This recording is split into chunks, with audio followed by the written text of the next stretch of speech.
এ যুবক ভাই, উত্তরবঙ্গে আমার এক মাহফিল, গত 2 বছর 3 বছর আগে 2 দিন মাহফিল পর পর। মাহফিল শেষ করে আমি ঢাকা ফিরি নাই। সকালবেলা মাহফিল কর্তৃপক্ষ আমারে কয়, হুজুর পাশের এক বাড়িতে নাস্তা। আজকেও কিন্তু আপনাকে এসে এক বাড়িতে নাস্তা খাইতে গেছে, একটু দূরে, বেচারা কষ্ট করে নিছে, অনেক আপ্যায়ন করছে। হুজুর ওখানে আপনার সকালবেলার নাস্তা। আমি বললাম চলেন। কয় হুজুর হাইটা যাইতে হবে, একটু ক্ষেতের ভিতরে দিয়া পথ। আমি বললাম ঠিক আছে, সকালবেলা হাঁটাও তো একটু ভালো হবে, স্বাস্থ্যের জন্য হাঁটবো। কুয়াশার চাদরে ঢাকা পৌষ মাস। যখন আমি যাচ্ছিলাম, 2 পাশে বাঁশ বাগান আর কলা বাগান আর সুপারির বাগান। হঠাৎ আমি কিছু দূর যাওয়ার পরে দেখি বাঁশের বেড়া, তাকায় দেখি অনেকগুলো গণকবর। জিজ্ঞাসা করলাম, কয় হুজুর এটা কবরস্থান। এটা কবরের পাশ দিয়া, কবরস্থানের পাশ দিয়া যাচ্ছিলাম। আমি পিছনে পিছনে, আর আমার আগে আগে হাঁটতেছে। কিছু দূর যাওয়ার পরে হঠাৎ দেখি নতুন একটা কবর। ওই কবরের পাশে এই এতটুকু একটা বাচ্চা, 9 বছর কি 10 বছর বয়স হবে, একটা বাচ্চা হেফজখানায় পড়ে। এই বাচ্চাটা একটা কবরের পাশে দাঁড়ায়া মোনাজাত দিয়া চোখের পানিতে বুক ভাসাইতেছে। 7 সকালবেলা ফজরের পরের দৃশ্য। ওই দিক দিয়ে কমিটির লোকজন তারা আগে আগে যায়, তারা তার ভ্রুক্ষেপ করে নাই। আমি একটু দাঁড়াইলাম, দেখি বাচ্চাটা কি করে। আমার মায়া লাগছে, যেহেতু আমার মাদ্রাসার বাচ্চা, হোক আরেকজনের মাদ্রাসা, কিন্তু সে তো আলেম, সে তো মাদ্রাসার ছাত্র। আমার মায়া লাগছে, আমি দাঁড়াইছি। ওরা আবার পিছনে কি হুজুর গেল। এই দিক দিয়ে দেখি সত্যি বাচ্চাটা এমন ভাবে কাঁদতেছে, ওর ভিতরের কান্না, মানে শরীর কাইপা কাইপা ডেস্কি পাইরা কান্না কেন ওরকম কাঁদতেছে। আমি বলছি নিশ্চয় এই দোয়াটা কবুল দোয়া। আমি চুপ করে পিছে পিছেও যেন না দেখে, ওর পিছনে আমিও হাত তুলে ফেলছি, কারণ জানি ওর দোয়া আল্লাহ কবুল করে ফেলাইছে। সুবহানাল্লাহ কোন সবাই। আমার হাত তোলা দেখা আমার সাথে যারা ছিল এরাও হাত তুলছে, কেউ আওয়াজ করে না। দেখি বাচ্চাটা কি করে, কবরের পাশে দাঁড়ায় দাঁড়ায় বাচ্চারা দোয়া করতেছে, এমন জোরে কাঁদতেছে। বাচ্চারা হাত দিয়ে এইভাবে মুখ চাইবা কাঁদতেছে। যদি ওর মুখের ভাষা বুঝি না, তবে এতটুকু বোঝা যায় বাচ্চাটা কবরবাসীর জন্য কাঁদতেছে। অনেকক্ষণ, প্রায় 1-1.5 মিনিট 2 মিনিট কান্নাকাটি করলো। এরপরে চোখটা মুইসা দেখি লুঙ্গি দিয়া চোখ মুছতেছে, আর পিছনে ফিরছে। ফিরতেই দেখে আমাদেরকে দাঁড়ানো। অমনি আমি তার হাত ধরলাম, বললাম বাবা তোমার নাম কি? কয় হুজুর আমার নাম আব্দুল করিম। আমি বললাম আব্দুল করিম তুমি কি করো?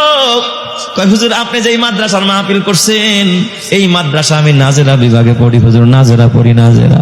এই বছর কোরআন শরীফের সবক নিব হুজুর, আমি হেফজখানায় উঠবো আর কি। আমি বললাম আব্দুল করিম এইটা কার কবর? তুমি কার কবরের পাশে দাঁড়ায় এইভাবে কাঁদো? আব্দুল করিম, আব্দুল করিম বুকটা বাঁচায়া কথা বলতে পারে না। আমার ডাক ওস্তাদ, এটা আমার বাবার কবর। গত 1 সপ্তাহ আগে আমার বাবা ইন্তেকাল করেছে। আমি বললাম এটা তোমার বাবার কবর? হ্যাঁ আমার বাবার কবর। এ যুবক, ওই বাবার জীবন কত ধন্য। আজকে তোর কবরের পাশে তুই চিন্তা কর, তোর সন্তানটা যদি এইভাবে কাঁদে রে যুবক, আল্লাহর কাছে দোয়া কর, তোর মতো কপাল বলা আর কেউ হবে না। আর তোর মৃত্যুর পরে যদি তোর কবরের পাশে ডেক সেট পিড়া আর কনসার্ট করে আর গায়ে হলুদের অনুষ্ঠান করে, তোর কবরে ফেরেশতাদের বাড়ি একটাও পিঠের বাহিরে পড়বে না। এই বাচ্চারা কবরের পাশে কাঁদতেছে। আমি বললাম আব্দুল করিম কি করছো? কয় হুজুর আমি ডেলি ফজরের নামাজের পর আমার বাবার কবরের পাশে দাঁড়ায় দাঁড়ায় আমি সূরা ইয়াসিন পড়ি হুজুর। আজকেও সূরা ইয়াসিন পড়ে আমি বাবার কবরের পাশে দোয়া করছি। আমি ডাক দিয়া বললাম আব্দুল করিম রে, এ বাবা, এটা কবরস্থান, মাঝে মাঝে শিয়ালের ডাক শোনা যায়, বাঁশের ঝাড়। এ বাবা অন্ধকার, এই কুয়াশার চাদরে ঢাকা পৌষ মাস, কুয়াশা এমন ভাবে পড়ছে কিচ্ছু দেখা যায় না। আব্দুল করিমের টুপির উপরে দেখি সাদা সাদা কুয়াশায় টুপিটা সাদা হয়ে গেছে। এ বাবা তুমি একা একা আসতে কি ভয় পাও নাই রে বাবা? এই অন্ধকারের ভিতরে তোমার দিলে কি একটু ভয় লাগে নাই? তুমি কেমনে, এমনি তো মানুষ কবরস্থানে যাইতে চায় না ভয়ে, তুমি একা একা কেমনে কবরস্থানের কাছে আসলা? আব্দুল করিম দেখে হাত পাও কাঁপতেছে। আমার ডাক দিয়া ওস্তাদ এখানে আমার বাবা শোয়া, আমার বাবা ঠান্ডা মাটির ভিতরে ঘুমায়, আমার বাবা আমারে মাদ্রাসায় দিছে, আমার বাবা কত গরম কাপড় আমারে কিনে দিত, আমার বাবা কত খাবার কিনে দিত, আজকে আমার বাবা নাই। আমার বাবা কবরে, কিসের ভয়? ওস্তাদ আমি একা আসি নাই, আমার সাথে আমার আম্মু আসছে। বললাম কোথায় তোমার আম্মু? হুজুর ওই যে কলা গাছের বাগানে পাশে আমার মা দাঁড়ানো। ঠিকই আমি তাকায় দেখি ওর মা বুরকা পরা কলা গাছের আড়ালে দাঁড়ায় রইছে। এ আমার বাবা, তোর কবরের কাছে কে গিয়া কানবে? গান গাওয়া ছাড়া রাস্তা নাই। এ যুবক, নিজে আলেম হইতে পারলি না, সন্তানরা আলেম বানাইতে পারলি না, একটা আলেমের কারখানাও বানায় কবরে যাইতে পারলি না, একটা এতিমখানা বানায় কবরে যাইতে পারলি না, ঘরটারে টেলিভিশন দিয়া সিনেমার হল বানায় ফেলছোস। এ বাবা, ঘরটারে জাহান্নামের টুকরা বানাইছোস। যত গুনাহ হবে সব তোর কবরে যাবে। পারলে একটা জান্নাতের বাগান বানায় কবরে যা। এখানে যত নেক আমল হবে সব আল্লাহ তোর কবরে পৌঁছাবে। জোরে কানা আমিন। আজকে হাবেজ সাহেব আমার বড় কষ্টের সাথে বলতেছিল, হুজুর বৃষ্টি আসলে পানি পড়ে, টিন নাই, প্রায় 10-12 বান টিন লাগে এই মাদ্রাসার জন্য, হেফজখানার জন্য। তোর বাবা, তোর সন্তান জাজিমে ঘুমায়, খাটে ঘুমায়, তোর নিচে তো সুখ, উপরে মশারি। হেফজখানার বাচ্চারা যায় দেখ কত নরমাল একটা ফ্লোরের মধ্যে এক মশারের নিচে ফার্মের মুরগির মতো একত্রে ঘুমায়। আলাদা খাট নাই, আলাদা জাজিম নাই, আলাদা কোনো তোষক নাই।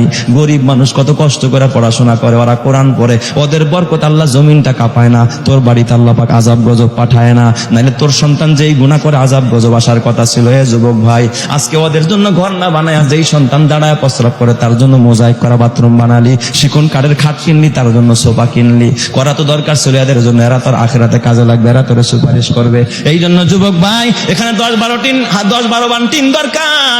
আমি এখানে 10-12 জন মুসলমান চাই যে হুজুর আমি 1 বান টিন কিনা দিব, মাত্র 6,000 টাকা, কোটি কোটি টাকা না। কেউ যদি 2 বান পারেন তাও নিয়ত করতে পারেন। কে পারবেন যে হুজুর ইনশাআল্লাহ আমি 1 বান টিন কিনে দিব, আমি তার জন্য কলিজা দিয়া দোয়া করব। এই টিনের নিচে যারা কোরআন পড়বে, যতদিন টিন থাকবে আর এখানে কোরআনের তেলাওয়াত হবে, এই সমস্ত সওয়াবগুলো আল্লাহ তোমার জন্য আল্লাহ পাক আমলনামায় রিজার্ভ করবে। জোরে কান আমিন। সর্বপ্রথম কে পারবেন 1 বান টিন কিনে দিবেন 6,000 টাকা দিয়া? কি নাম বাজান আপনার?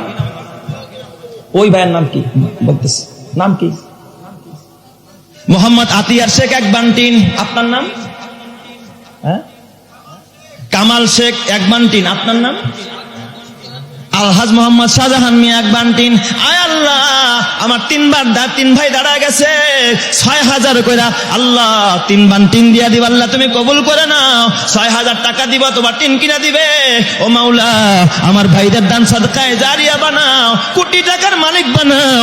আল্লাহ ডান হাতে আমলনামা দাও। আল্লাহ হাসরের কঠিন ময়দানে আরশের ছায়া দিও। আল্লাহ গো নূরের টুপি পরায়ো, আলেমের বন্ধু বানায়ো।